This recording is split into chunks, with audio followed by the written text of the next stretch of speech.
বিসমিল্লাহির রহমানির রহিম। আজকের ভ্লগটি থাকবে আমাদের ব্যস্ততম দিনের একটি ভ্লগ। খুব বিজি ছিলাম আমরা সবাই।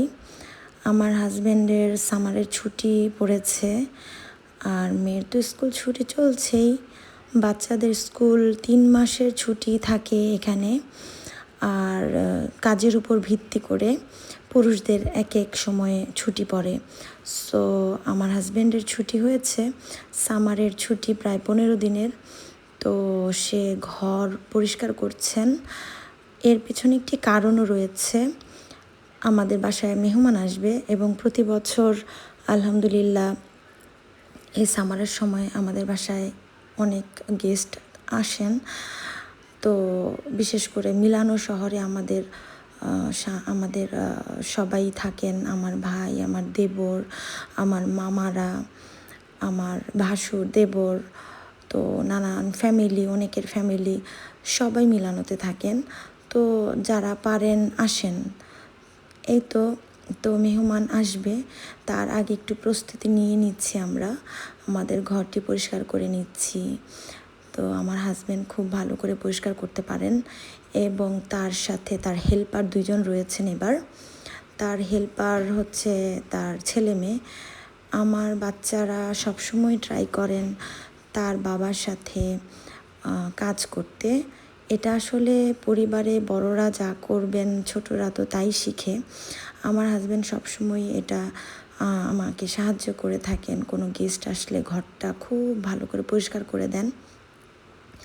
অ্যানাদার ডেজগুলোতে তো আমি নিজে পরিষ্কার করি, বাট কোনো একটা ওকেশন হলে, যেমন ঈদ অথবা কোনো একটা যে কোনো ওকেশন অথবা কোনো গেস্ট আসার আগে সে খুব ভালো করে আমার বাড়িটি পরিষ্কার করে দেন। এতে করে আমার অনেকটা কাজ সহজ হয়ে যায়। এদিকে আমি রান্না করছি। আজকে আমাদের খুব ব্যস্ততম দিন। আমরা একটু বাইরে যাব, কেনাকাটা করব, যেহেতু গেস্ট আসবেন দূর থেকে, তাদের আপ্যায়নের একটা ব্যাপার আছে। তো এদিকে আমি আমাদের প্রিয় লাউ ডাল রান্না করছি। খুব দেখতে পাচ্ছেন, খুব এটা খেতে ইয়াম্মি হয়। এই তো আমার রান্না শেষ। তো তাদের জন্য আমি আমাদের জন্য আজকের জন্য ডাল রান্না করেছি, আরও মাছ ছিল। যাই হোক, ওটা আমি ভিডিও করতে পারিনি। তাদের জন্য কিছুটা চিকেন নাগেটস আগে থেকেই ভেজে রেখেছি এবং আমরাও রাতে খেয়েছি সেগুলো।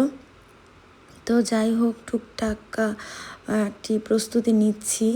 আর বিকেলবেলা তো বাইরে যাব খাবার দাবার শেষ করে দুপুরের। এই তো আমাদের কাজ চলছে।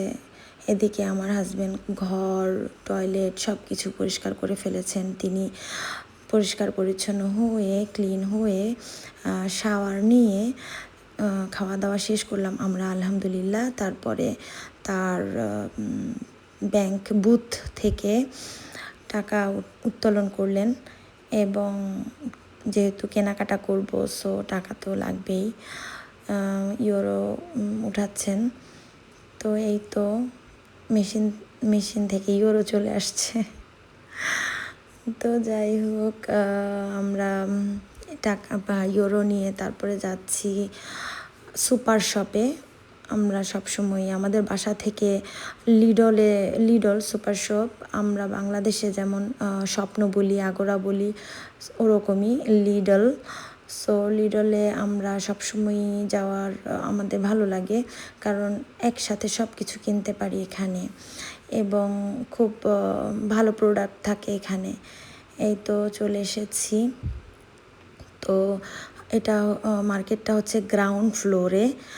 উপর থেকে আমরা নিচে একতলা নিচে গেলাম এবং কেনাকাটার জন্য প্রস্তুতি নিচ্ছে আমার ছেলে তো সবার আগে তার যা যা প্রয়োজন হোক তার জানা জিনিস বা আমরা নিব কি না, সেও আমাদের মতো একটা একটা করে ঝুড়িতে রাখতে এখন পারেন আলহামদুলিল্লাহ। সো এই তো প্রবেশের দরজার সামনেই রয়েছে ফুলের চারাগুলো, খুবই সুন্দর দেখতে লাগে এবং এখানে সবাই বাসায় ব্যালকনিতে অথবা সামনে, ঘরের সামনে অথবা জানালায় এই ধরনের টবগুলো ঝুলিয়ে রাখেন সৌন্দর্য বর্ধনের জন্য, সৌন্দর্য বৃদ্ধির জন্য। যাই হোক, আমরা প্রথমে আমাদের বাচ্চাদের জন্য দুধ কিনে নিলাম। এখানে দুধ কিনতে পাওয়া যায় একসাথে 6 লিটার ক্যান্টিন করে রাখে, সো আমরা 2টি ক্যান্টিন নিয়ে যাই।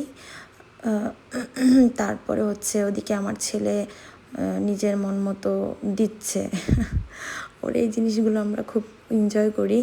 এখন মোটামুটি শপিং মলে গেলেও কাপড় চোপড়ও সে চুজ করতে পারে, এবং সুপার শপে গেলে তো অবশ্যই তার প্রয়োজন মতো তার ফেভারিট যে খাবারগুলো সেটা এখন সে নিতে পারে। তো তার বরাবর আইসক্রিম আমার 2 বাচ্চার খুব পছন্দ, তো তারা চুজ করছেন যে কোন আইসক্রিমটা খাবে। এদিকে তো নৃত্য শুরু করে দিয়েছে, নাচ শুরু করে দিয়েছে আমার ছেলে আনন্দে, এত আইসক্রিম কোনটা থেকে কোনটা নিবে সে।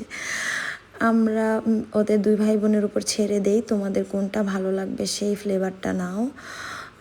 যাই হোক, এখানে অনেক ফ্লেভারের রয়েছে, বিস্কুটি, তারপরে হচ্ছে চকবার যেটা আমরা বলি, কোন আইসক্রিম, বক্স, নানান ফ্রুটসের ফ্লেভারের। এক এক সময় আমরা এক একটা কিনি। তো আজকে ফার্স্ট আমরা একটা নতুন ফ্লেভার অ্যাড করেছি, সেটা হচ্ছে ক্যারামেল কোন আইসক্রিম। সো সেই ক্যারামেল কোন আইসক্রিমটা খেতে ভালোই লেগেছে। আসলে অতিথি বাসায় আসার আগে খুঁজতে খুঁজতে আমরা পেয়ে গেছি আমাদের প্রস্তুতির জন্য। খুব ভালো লাগে আমার বরাবর মেহমান খুব ভালো লাগে, কারণ মেহমান আসলে মনে হয় কি আল্লাহর রহমত আরও বেড়ে যায়।